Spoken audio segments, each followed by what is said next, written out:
It's the radio guy, Mike Prince. Welcome to another episode of the Mike Prince Show. Of course, it is our daily mission to bring you news that you could use. Today would be no exception to the rule. We have a double bonus for you on today. We're going to hear from the athletic director of Mississippi Valley, Dianthia Ford-Kee, and we're going to hear from the head basketball coach of the Prairie View A&M University men's basketball program, Coach Byron Smith. We'll hear from Coach Byron Smith first, and then Athletic Director Dianthia Ford-Kee following that. But before we do that, we'll go over some scores on the diamond throughout Southwestern Athletic Conference competition on last night. The Prairie View A&M University Panthers lose to Rice University by the score of 10-0. Ole Miss victorious over Jackson State by the score of 12-1. LSU 16, Southern University 1. Texas Tech 15, Texas Southern 0. Tarleton victorious over University of Arkansas at Pine Bluff by the score of 16-6. And University of Louisiana Monroe victorious over the Grambling State Tigers by the score of 9-1. Panthers will do battle tonight on the hardwood, taking on Southern University at the Baby Dome. Both men and women scheduled to be in action. Enjoy our double bonus coverage on today with Coach Byron Smith and Athletic Director Dianthia Ford-Kee. I am the radio guy, Dr. Mike Prince. Thank you guys so much for joining in with us. Don't forget to send your donations today to help us carry on the calls.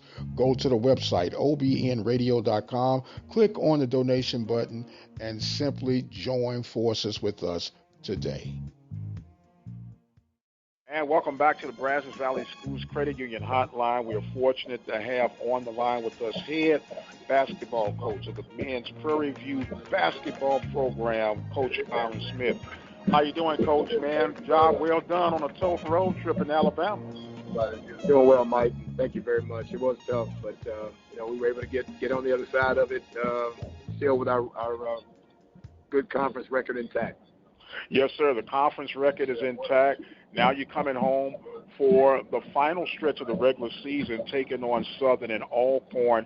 A lot covered in 5 days, man. You guys had a mini NBA schedule these last 5 games. Give us what it was like for the mental grind getting through this stretch.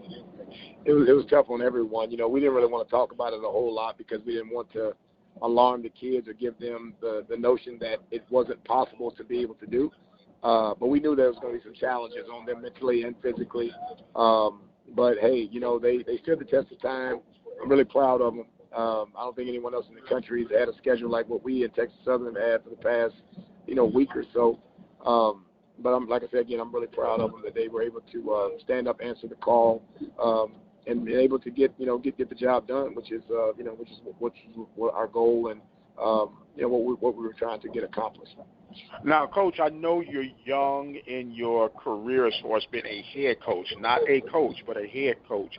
And I would have to say, and I've been looking at your body of work since you started off on your journey, this by far, with everything that has been laid out, COVID, in and out of school, in and out of sessions, would you say this by far not only has been your most challenging career coaching, but it's also been one of your most rewarding times in your short career as a head coach? Correct, on both fronts, Mike. Definitely been very challenging for all of us in the world, but in particular, college athletics is what we're in. Definitely been a challenge, been very tough. But like I always say, no test, no testimony. So, but we have been tested. By the grace of God, we've been able to get almost look like we're about to get through it. But and on the other side, definitely been probably the most rewarding. I said at the beginning that people that are able to make adjustments, the best adjustments during this tough time, we're gonna be successful and be standing at the at the last stand. So it has been rewarding. It really gives you a great appreciation for just being able to be in a position to play this great game, to be able to help these young men. Our staff's done a great job. I take my hat off to our staff, Wendell Moore and Spencer Robinson and Caleb Villarreal. They've done a great job and staying the course and keeping these guys, on track and focus on what we need to be focused on. So definitely been rewarding for us. We feel really good about it. Got a little bit more work to do.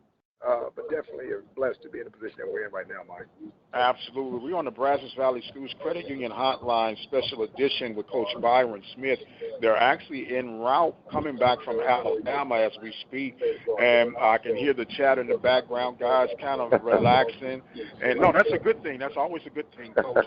Now, what has been the message to your team this year? I know everybody has to deal with the same challenges and adversity, but what has been that Byron Smith to the Panthers basketball program message? It's enthusiasm, it's energy, effort, and toughness. It's preparation, approach, and execution. The 7 pillars of our program, which is what we started with, 5 years ago, it's been the same thing. That it's going to be a grind. Success, moderate success in the conference, and you're going to get everybody's best shot. So when you're the hunted, you got to be prepared. And a team may have a really tough season, but every time that they play Prairie, every time we step out there, it's everybody's Super Bowl, NCAA tournament. It's the biggest game on everyone's schedule when they play the Panthers. So people are going to come after you, and they're going to play a certain way against Prairie. They're not playing against anyone else in the conference. So just know that. People, there's a big X on your chest and on your back, and you just got to be prepared each and every night, because we can beat anyone in this conference, is what I've told them, but we can be beaten by anyone in this conference as well. The margin, winning and losing, is very small in the Southwest Athletic Conference, but we got to be prepared every night we step out, because we're going to get everybody's best shot. That's been my message from start to finish, pretty much mine. Well, you got 2 remaining in the regular season: Southern University and the Alcorn State Braves. We know what they're going to try to do, but this will actually be the first time you get a chance to face off against your little brother, who's doing a pretty decent job at Alcorn.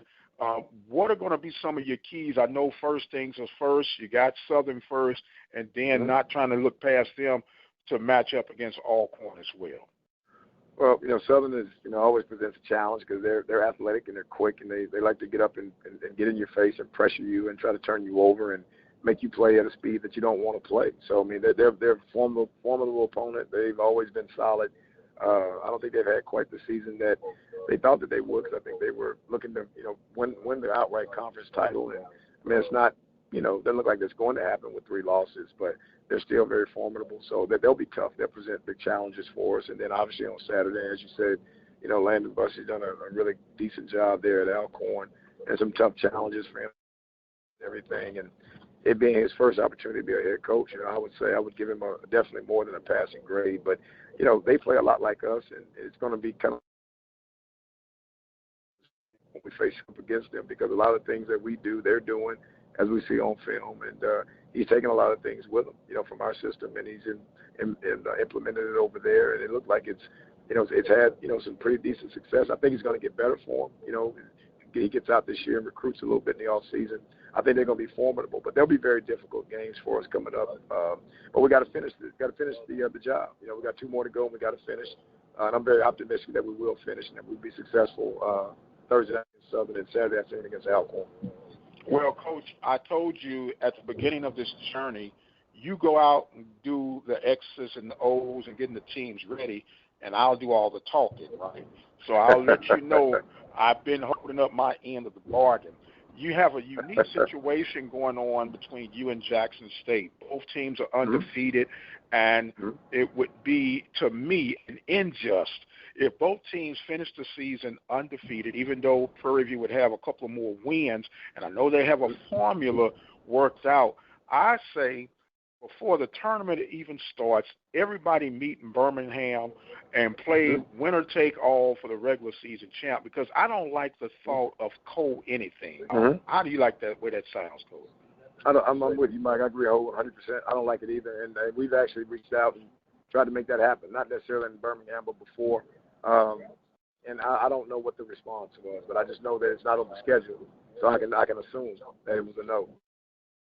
Okay. We're not going to play, but I do feel like we're the better team.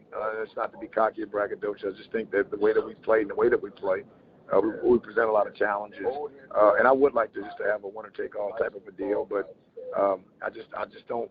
I don't think that's the way that the conference wants to see it, and they're not going to mandate that they do anything or that we play. So I'm a little disappointed in that. But I've had a few disappointments since I've been in the conference, but this is one of them that I don't really agree with it, and I wish we could get an opportunity to see them on the floor before the conference tournament. Well, there's an old saying that is biblically enforced, or should I say biblically endorsed, and it says that a just man falleth 7 times, but he gets back up again. So since you've been disappointed, just get back up and take advantage of the opportunity when it presents itself. How does that sound? Absolutely. Well said, Mike. I agree 100%. Yes, sir. Well, look, my man, I really appreciate you making time to meet with us on today on the Brazos Valley Schools Credit Union Hotline. Of course, I'm going to give you your time to have some closing thoughts and comments, and the floor is now yours, sir. One, and just hold on, you broke up, Byron. You broke up. Can you hear me now? Go ahead. Go ahead. Can you hear me now? Yes, sir. So, just wanted to thank you for always taking the time out to give us an opportunity and to be on your show. Great show. You do a great job, and just your support's been great. So we appreciate that first and foremost, Mike. And just for Panther Nation, appreciate your support and and just sticking with us. And there's some very difficult times. You've shown yourself to be loyal, and we appreciate that. And we're going to continue to try to put the best program out on the floor each and every day to continue to make you guys proud. And all I can say in closing is go Panthers. Go Panthers. The Panthers will get ready for Thursday and Saturday this week to finish out the regular season at home. Going to look, I'm dare to say it, Coach, 34 and 35 consecutive wins at the Baby Dome. He is Coach Byron Smith of the Prairie View A&M University Panthers. I am the radio guy, Dr. Mike Prince. Thank you guys, as always, for joining in with us. Don't forget, you can follow me on Twitter at The Mike Prince Show, and the YouTube channel is the Open Mic Broadcast Network. And until the next time, you guys be blessed. We'll see you on the other side.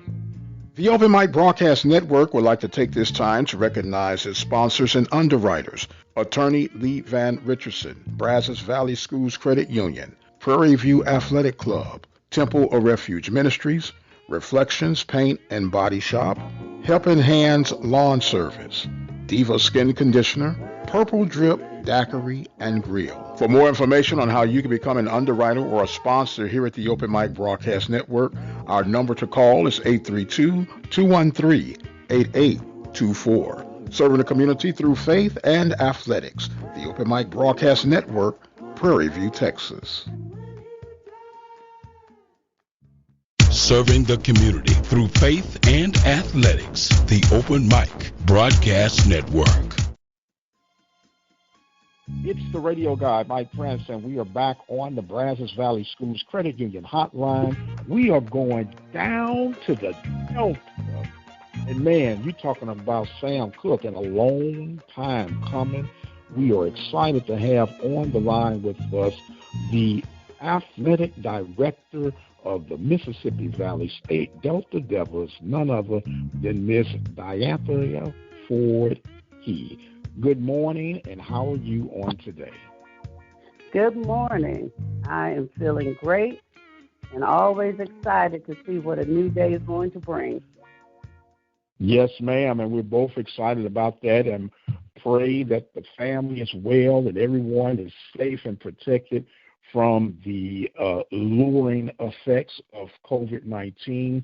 I don't know about you, the freeze was a couple of weeks ago, but I've just thawed out completely, so I'm actually ready to move around again. How things going with you guys in the Delta? Well, we've got a lot of wetness here between the ice storm and the rain, and hopefully last night was the close of this week's rainy week. And hopefully we will be able to return to playing baseball this weekend since we have been out for over a week. But definitely excited about this opportunity of seeing our teams get back into the playing surface, especially from our spring sports and winter sports that were cut short of the opportunity to get to championships. So excited to see if we can actually get through a spring season running 13 sports, something that's not usual. So it's part of our new normal that we're not playing fall sports in the fall, but we're playing them in the spring. So I'm anxious to see how all of this is really going to materialize, but looking forward to it. Well, it's ironic that you would say that. My battle cry has been for the programs that make up the Southwestern Athletic Conference. Is, be honest, we already know that we're playing within a budget to try to make sure that everything is balanced. And with the added challenges of fall sports now being in the spring, you got football, volleyball, soccer. We just finished the indoor track events, and then your regularly scheduled sports, as you just mentioned, baseball, softball, and everything else that makes up the full gamut. My question to you is this: where is your cape? Because you have to be Wonder Woman, Superwoman, or something. How do you manage to do what you're doing with all these things that are going on in one time? Well, one, I'd like to say how much I appreciate my team, my senior staff. We all have a very great working relationship. I have this motto that I follow the 4 agreements, and I've turned that 4 agreements into just the word care. And I talk to my staff about we must care about what we're doing. And as long as we care, we're always going to be able to achieve what we set out to do. And our conference has set out for us to play our fall sports in the spring. And so we all knew we had to be cooperative, be willing to flex and bend. Quite naturally, when you're adding football, which is another outdoor sport, in the spring sports season, you have to juggle what times teams are going to play, thinking about how the climate would be for a football athlete in the spring playing a season versus in the fall. So we did a lot of talking about how do we balance it. And I'm grateful to say that my head coaches were amenable to the suggestions that we made and shared with them the why. And again, part of that care, the C in care, is to communicate. And I think when we do those things, we minimize the tension, the disruptions, and cause the overall end to be successful. And so we've done that. We've picked out days and said, hey, these days are off limits. These days we're going to have to adjust times. Okay, we have a limited staff. We want to make sure all student athletes feel that the senior management has a vested interest in their sport and that they can see us as well as know that we're providing for them what we've always provided for them, especially when they had home contests. Normally, we work with our opponents when we go to visiting schools to provide us assistance with athletic training services, but we always provide our teams with the minimums that they would need to be able to be successful before they move into their contest. So it has been a juggling act. We've had to make a tough decision this week that we were not going to compete in the spring season for soccer. And it came down to our student athletes sharing with me that through their injuries and trying to get back into play, because a lot of these students chose not to come back in the fall because we were completely virtual. They really wanted to be able to have some classroom face-to-face, so they chose to come back in the spring. And coming back, they had not been working out or doing anything that was really going to help them get into play so immediately. So some of them were very concerned about nagging injuries that they had experienced and came in and said, Mrs. Kee, we really think in the best interest of our program that we just wait until the fall and compete. So we supported those students And so now we're down to 12 teams that are competing this spring. And we're going to continue to support them based on making sure they have the best experience. We're on the Brazos Valley Schools Credit Union hotline with Athletic Director Dianthia Ford-Kee of the Mississippi Valley Delta Devils. And I'm listening to you as you were explaining just a moment ago, and I have to ask this question, which is something that I've asked people in administrative roles throughout the conference, and I guess it would apply to Mississippi Valley as well. What has the morale been like for the student athletes, the student body, dealing with all the unique times that we're in right now with COVID? And how have you, as the leader of the athletic department, been able to internalize this from a personal level? Well, again, for me, as I said, my word is care. All of the students at Mississippi Valley are important. It's just not the athletes. And many question, why would we reopen our campus during this difficult time? We know here in the Delta, the death rate from COVID-19 has been astronomical. Resources were very limited, and access limited. However, we realize that our students, the majority of our students, feel safe when they're at Mississippi Valley State University. We're small, we're nurturing, we have a true family atmosphere, and for many of them that chose to come back, it was about them believing that they would be in their best place if they were back here on campus. Now, some of the students that opted to stay home, they stayed home because their confident level of how well is Mississippi Valley going to mitigate COVID-19 in a community setting, such as residence hall living and things of that sort, accessing the cafeteria. But I like to say our folks have done very well. They've made adjustments. We continue to tweak. We continue to have dialogue with our students about what's important to them, how can we better serve them based on the limitations that we're all faced with. And I like to think we've done a very good job. I'm not going to say we've been perfect, but we've made adjustments to help iron out the wrinkles of the things that we knew that we can immediately address as it relates to providing support to our training services, access to facilities.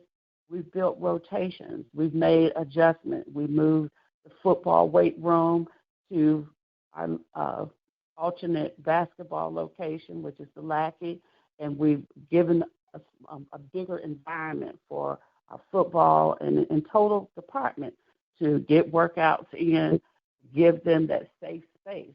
We've worked diligently with various vendors in making sure they understood this is our need. Our need is not the same as Mississippi State or Ole Miss. This is how we can be better served.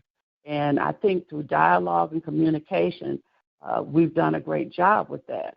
We're testing 3 times a week on campus, and our students are feeling comfortable because now we don't have to do the nasal swab. We're doing the saliva swab.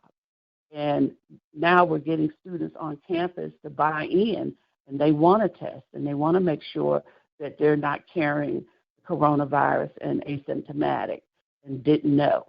So we've been doing a lot of communicating, and that's been important. If you don't tell someone you're in need, how do they really know you need help? Our local agencies who were testing us on campus weekly, kudos go out to them because they didn't have to come to our campus, and they made it convenient for us. But it was about a community that wanted to maintain a level of safeness and to also educate everyone on the importance of masking up, washing your hands, and staying distant. Have we had virus outbreaks? Absolutely. All schools have. But it's how you manage during those outbreaks is what causes the students to say, this is why I chose my institution. And I think many of our students will say that. Well, you just really laid out a beautiful description of a behind-the-scene movement that people really have a tendency to forget, especially in such a time that we're facing with right now, because we always point toward the field of play. We point toward money that's there or not there, but there's so many moving parts to try to keep all of this together. And I asked you earlier where your cape was, and when I say that, because we know as a overcomer, and I'm a survivor of the Prairie A&M University from the 0-88 series, when it was 88 consecutive losses, and people were going over and saying, well, what are you guys doing? Why are you still doing this? But behind the scene, we had a 78% graduation rate. We were still going to class, and for me, it builds more and tells more about a person's character on how they adjust and deal with adversity when you are in unique challenges. And it speaks to the leadership, because someone has to lead through those challenging times. And I tip my hat to you, your staff, and to the community in the Delta on how you're holding things together, moving forward, and not using excuses for not trying to get better. Absolutely, absolutely. Mississippi Valley is in a small environment, and we are one of the largest employers in Leflore County. And when we are not in motion, it has a great impact on the economic impact of this community. And that is also critical. And we talk about the budgets, and we talk about it all the time, how we look at the Power 5 yard, and we will never have that sort of resources, and it's just part of our reality. But when you have to make those crunch line decisions, how do you go about deciding what's going to go where, who's going to get what, and how you're going to deal with the lack thereof? Well, I think this year the NCAA has done a phenomenal job in legislation relief. And by those changes in our normal requirements, having to have a minimum game of 27 in baseball and softball, being brought down to a minimum game of 13, being able to reduce the requirements of the number of students that have to participate in order for you to count a sport, giving you the opportunity to not be in full compliance, has a lot to do with how we all are being able to manage in these tough times. Okay, very good. We're on the Brazos Valley Schools Credit Union Hotline with Dianthia Ford-Kee, Athletic Director of the Mississippi Valley Delta Devils. This time of year, we're getting ready for the SWAC basketball tournament to be held in Birmingham, Alabama. You had a big win this past week over the Grambling State Tigers, and the Devilettes happen to be in a battle for that number 8 spot with my beloved Prairie A&M University Panthers.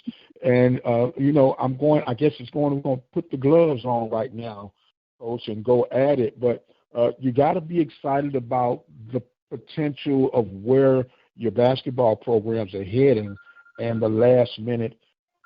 I'm sorry, that was my alarm. Forgive me. And the last minute surges that you have coming on through your basketball programs. Well, I'm really pleased with the outcome that I'm seeing from this year's season. These students have gone through a lot of adversity and have made so different. They're resilient. They made a commitment at the beginning of the season that they wanted to play, and they wanted to do those things to ensure that they would have an opportunity to vie, to participate in the SWAC championship. And I commend them for that commitment and that endurance. On our men's side, yes, that was a great win. Our guys played Grambling State pretty well when we went to Grambling, and I think their confidence level and their team dynamics is improving each game they play, and I think it just finally gelled when we played Grambling. I mean, it is the best game that I've seen them play throughout the season. And the momentum of getting players back from injury that were impact players in our non-conference season, I think that also gave us a boost as well. And with our women, I've loved their tenacity this year, to stick to it, scrapping. I'm not going to stop playing. I won't quit. I may come up short, but I'm going to leave every ounce of my game on the court. I've been excited. As I said to the young ladies, I'm really proud of your determination to not quit. We're in a battle to make that eighth spot. All I'm asking is that when you step on the court Friday, I want you to leave it all there and hold your heads up high, no matter what the outcome may be. So it should be an exciting time. It's been one of those times where you go and you say, you know what, you get to play at home, and it's nothing like being at home, and it should be an electric atmosphere when you guys take on University of Arkansas at Pine Bluff. Are you at, 50% capacity now for your home games? No, we are currently operating under the 25% capacity, which is the state law at this point, and that has not been lifted for our college arenas. And so we're averaging about 200 folk in the facility at our games. And we make that group up of solely just our university enrolled students, and the remaining 100 is from the players list from both teams. Okay, very good. Now, when you get all that, it's still 200, 300 people can be an electric atmosphere regardless of what the size of the arena is, because they can make enough noise and rattle enough chains, and should be an exciting time with that. And when you break that down, and someone that's listening will say, how can you say that you're excited about the turnaround and looking at win and loss records, but it's more to just the wins on and off the field, even though that's what we're shooting for. When it comes to evaluating your coaches, do you use a different matrix as far as determining the pluses and the minuses, or how do you go about assessing your staff? Well, for me, I'm always communicating with my staff about how we are moving forward in our progression. Quite naturally, in your revenue sport, you are going to have to weigh heavily in on wins and losses. That is one of the things that sticks out most. And I think we try to be fair about what timeline it takes to possibly bring about the change that you're looking for. So, yes, that is one of the key components. But I also look at how well you are managing your program from the perspective of your academic progress, your APR, the chemistry amongst the coaches and the players, looking at how well you're able to retain the kids that you recruit. Is there a lot of turnover, and why? And we try to have those constructive conversations and talk about what expectations are each year. Right now, it's going to be kind of difficult in making some decisions because we are in a COVID season, and there are a lot of things that have impacted the dynamics of anyone delivering their best work. So I think we will use a different matrix this year, but ultimately, whatever decisions that we make, we're going to make those decisions based on what we believe is going to be in the best interest of our programs and the university. Very good. Now, when you're looking at a coach, and not talking about any particular coach right now, do you base that coach on the system that they would bring to your program versus to that you already have, and the uniqueness of how you have to go about recruiting players. And I think one of the advantages that we've learned from this COVID situation is that social recruiting through Zoom and whatever platforms that are available out there has kind of evened, I won't say completely, but at least brought it to so much of a more competitive recruiting tool. And are you guys emphasizing that a little bit more as you move forward in your recruiting wars? Oh, absolutely, absolutely. We've done every recruiting group through virtual recruiting sessions. And, you know, the one thing that I always pride myself on about being here at Valley is that it's not my coaches going out and saying, hey, we're a family, we're this, we're that. They're able to prove that. And so when they're having their virtual recruiting sessions, they invite everybody to the table, and that includes the AD. So our parents and students that are sitting in our recruiting sessions have the opportunity to meet me, have dialogue with me, and understand that I am an open-door athletic director, that I will meet with my students. They don't necessarily have to have appointments, but our care, we're the full package. Yes, we want your child here to compete on our sport team. However, we're going to do everything we can to assist your child as long as your child is working with us, because it's a two-way street. You know, it's not one way. And we're going to help your child achieve a college degree. So it has sort of leveled the playing field, but you also have the dynamics that these students are able to go out on social media, connect with things and people to help them get a better concept of this is Mississippi Valley State University. And I always remind my staff, always be honest, always be true. That sometimes helps seal the deal.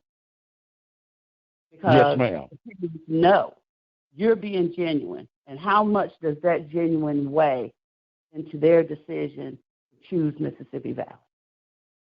Well, you know, it's ironic that you say that, and I know that we're somewhat tied to our states that we reside in. In your case, Mississippi. In my case, would be Texas. But in the case of, you know, going just a little bit beyond the scope of quote-unquote normality, I was always wondering, because you're close to what was considered some of the northern part of the states, the midwestern part of the state, and to me, an easy sell would be to reach out up north a little bit and sell the possibility of getting a quality education, being in a safe environment compared to where they might be accustomed to right now, and a chance to play on a Division I level and help bring about a culture change as far as, you know, the wins and losses on the actual field of play. Had you guys even tickled that little possible new way of looking at things as far as building the programs at Valley? Oh, absolutely. We have increased the number of young people that are within a 2 to 3 hour mile radius to our campus.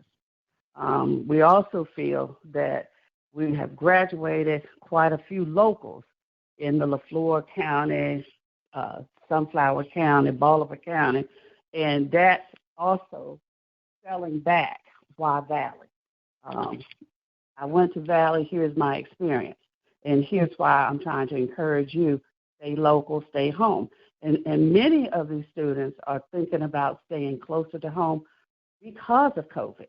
And so I think that plays a major role in us being able to possibly recruit some of our better athletes that are in our surrounding communities is because of COVID. Well, what if I get sick? Can I get home? Can my parents get to me? You know, so there's been a lot of decisions being made based on parents' ability to be able to reach their child if they happen to contract COVID. Second thing is when parents find out that Mississippi Valley is able to test their students 3 times a week, they have access to testing, then I know they're thinking about the wellness and the safetyness of the students, the faculty, the staff. So when we're able to share these kinds of things, parents become relieved. There's still a lot of uncertainty in where we're going in this COVID season. But we do know testing is available, and we have a greater chance of learning if our child has contracted it before they come home for a break to not possibly infect the family or make the family have to make adjustments. So, we're trying to use those tools that will help separate us from our competitors to get parents and students to say, this is why Valley. I am so glad to hear you expound on these things. And I got 2 more questions for you, and they're going to, I guess, summarize our conversation on today. When you look at the overall body of work that you've been able to accomplish at Mississippi Valley, and if you were to go on a scale of 1 to 10, with 10 being the greatest, what number would you assess the body of work thus far compared to the vision that you've had as far as accomplishing everything that you set to accomplish at Valley? Well, I definitely cannot say 10 because my 10 would be I will be winning championships in every sport. But based on how I received Mississippi Valley back in 2013 to where we are today, I give myself an 8.5. 8.5 on the Richter scale. That's all right with me. Now, here probably comes the most controversial, challenging question for today's episode. You ready for it? I'm ready. If you had to pick one sport to be the signature identity of Mississippi Valley, which sport would it be and why? Well, that one sport is obvious. It's football. SWAC is a football conference. And I know once we get our football team in a position to compete every night against each SWAC-membered institution, it will blow Mississippi Valley State University up. Football is SWAC. All the other sports are the complements to SWAC. We're excelling in those and enhancing those. But when you say the word Southwestern Athletic Conference, the first thing comes to mind is the football. The number of football pro athletes that have come out of this conference. Everybody resonates with football in the SWAC. And I love all of my sports. I'm dedicated to each one of them to being successful. But we really believe that if we can get our football team playing at the highest level in this conference, it becomes a true game changer. Very well stated, ma'am, and I appreciate you giving us the time of day.